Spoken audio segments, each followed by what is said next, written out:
with this theory. And the last one, which I'm going to spend a little bit more time on, is the issue of privatization. Okay, so let's say a government wants some public service to be provided. We can think about a prison, or a healthcare hospital, or a school, or garbage collection. Okay, should the government own this service provider, or should you write the contract with a private service provider? Okay, now, without incomplete contracting theory, you really can't think about ownership. So let's say that a government wants to get both high quality of this service, but they also want cost efficiency. You don't want to spend too much taxpayers' money on getting this service.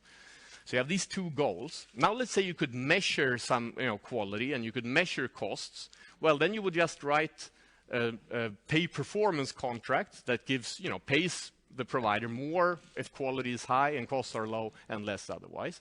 Now, in this world, it doesn't matter who owns it. You could have a government employee that has the same pay performance contract as, let's say, a private provider. Okay? So to get ownership to matter, you really have to be in a world where contracts are incomplete. You can't exactly specify in a contract what good quality is, okay, for example. So this gives a role for ownership, and it's going to be very different than if the government owns the service provider or if it's a private service provider that you pay to do the service. So in general, it's very hard if you have a government-owned service to provide good incentives for either for cost cutting or quality, because it's very hard to credibly reward government employees for cutting costs or improving quality. Now, that doesn't mean that private ownership is always better. So Hart's model really tells you which type of factors go in the direction of public or private ownership.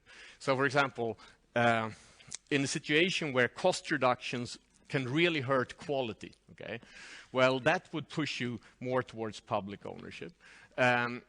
If future innovations to improve quality of services are really important and very hard to specify, well, that factor tends to move in the direction of private ownership in this model. And how competitive a private market will be also turns out to be very important. If competition is not expected to work very well, then that goes in the direction of public ownership. So this isn't a model that says that one thing is always better than the other, but it tells you that maybe, garbage collection has a different optimal setup than, let's say, a prison.